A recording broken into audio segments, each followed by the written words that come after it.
security has increased here at the Capitol. And in the past 24 hours, we have seen protests inside, some just feet below me, others getting arrested at the Capitol Rotunda, all in response to Israeli Prime Minister Benjamin Netanyahu's visit. His speech before Congress today coming at a crucial time in the Israel-Hamas war as there's mounting pressure for a ceasefire deal and also a pivotal moment here for U.S. politics. Israel's Prime Minister Benjamin Netanyahu greeted by protesters in Washington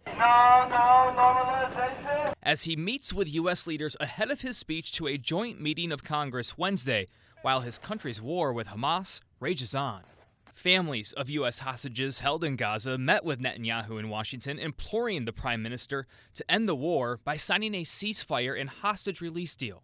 I was in Gaza for 51 days, and I saw everything. I felt everything. Last night we met Prime Minister Netanyahu again. I have to say the urgency of the matter did not seem to resonate with him. Netanyahu also set to meet with President Biden. Their relationship strained, with some in the Democratic Party expected to boycott or miss the speech, most notably the new presumed Democratic nominee, Vice President Kamala Harris. An aide said the vice president has a previously scheduled event at the same time. The gravity of the situation cannot be overstated, and yet Kamala Harris will abandon her seat. I am skipping this address because Netanyahu has undermined the peace process. I see him just wanting to continue the war for his own political future because he is facing criminal indictments. You know, I am a proud Jewish woman, and I have had a long connection to the state of Israel. And frankly, that is why I am not going. He is a danger to the state of Israel, to peace in the region. So many people want to see the hostages come out, and they are not going to because he doesn't care about them.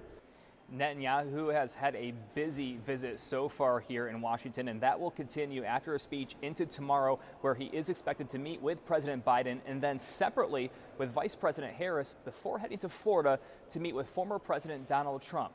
The speech to a joint meeting of Congress set for 2 p.m. Eastern today. On Capitol Hill, I'm Brian Abel reporting.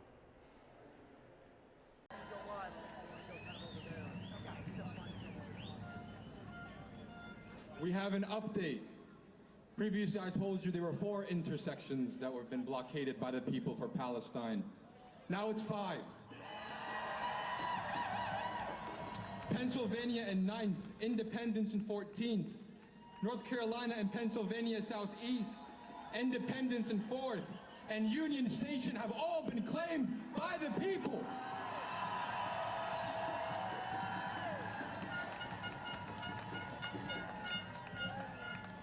All I'll say is stay tuned. More to come. We're all here for the same reason, right? We're all here for lives that are suffering and being lost. So specifically, my motivation is that these kids who are no longer with us would have at least a few last words in the fact of their appearance, and that they would not be totally forgotten.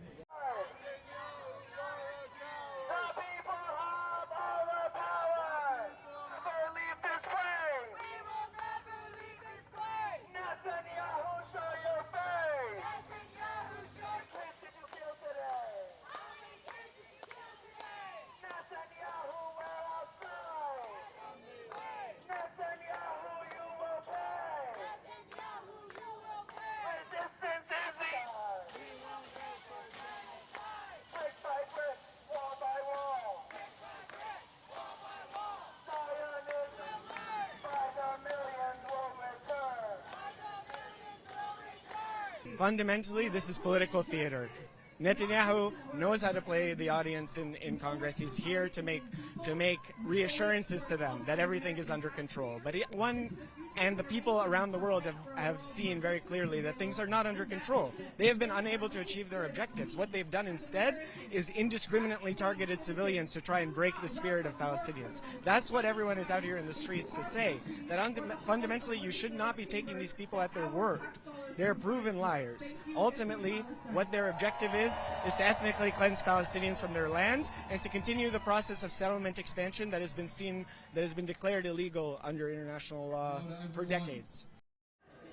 Last words were, "Bas ya habibi," while being mauled by an Israeli army dog and then left to bleed to death. The memory of our Ghassan Kanafani, our Najib Ali, our Fatwa Tuqan, and his enablers, and demand his arrest. But we uplift.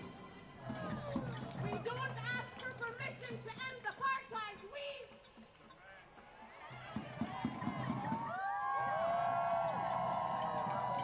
While we are here powerfully together to stand with you.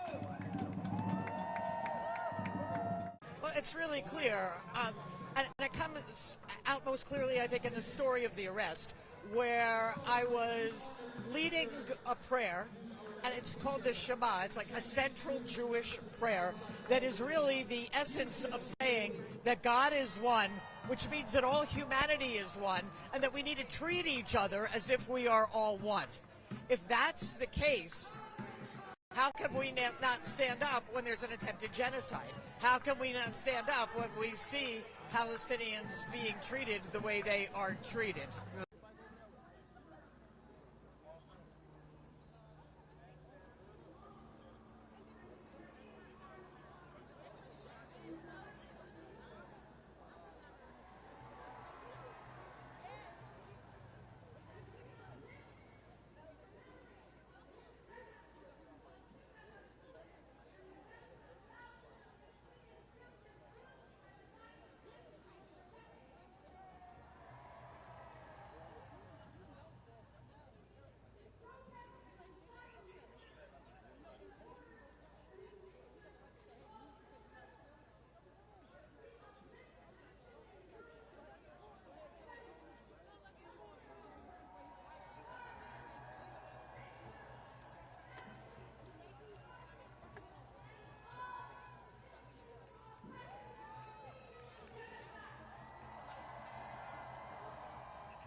Good afternoon to everyone. We are certainly happy to welcome our friend Benjamin Netanyahu, who is, of course, the Prime Minister of the State of Israel. This is a very important time.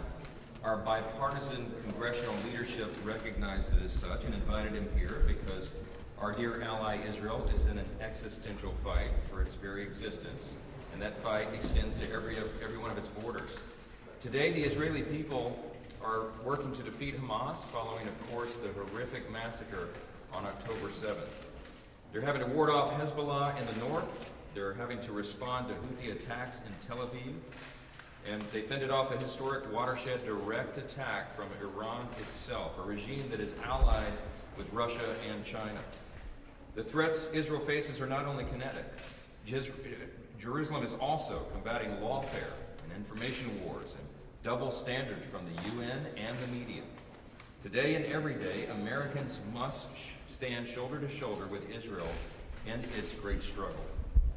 In this struggle, nearly 300 days after October 7th, our hearts remain with the 120 men and women, boys and girls who are still in captivity in Gaza.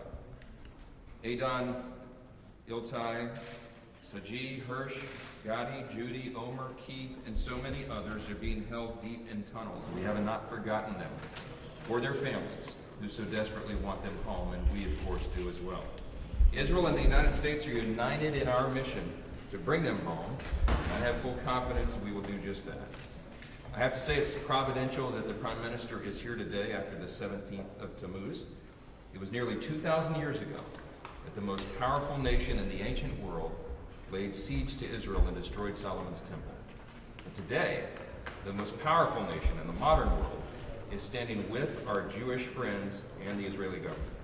I'm certainly eager, as we all are, to hear from the Prime Minister, and as we hope that this 17th of Tammuz marks the last time the Jewish people lament destruction so that they can live freely and securely in their ancestral homeland.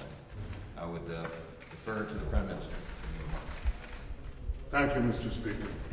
Speaker Johnson, you have shown great leadership along with the leaders of the Senate and the minority leader in the House. I appreciate the fact that you've invited me to address this great assembly, the world's greatest democracy. The Congress of the United States speaks for the American people, and the American people speak for the entire world. I very much value this opportunity to address this august forum. You said just now something that resonates throughout the ages. Almost 2,000 years ago, the Romans breached the walls of Jerusalem on this day, almost 2,000 years ago. Well, our enemies will not breach our walls today. And our wall is not made up only of our own soldiers, our brave heroes, but also the friendship and alliance with the great United States of America. That is very much expressed here today, and I thank you for giving me this opportunity. And the people of Israel, thank you for giving us this opportunity to express our common alliance. Thank you, Mr. Speaker. Thank you so much.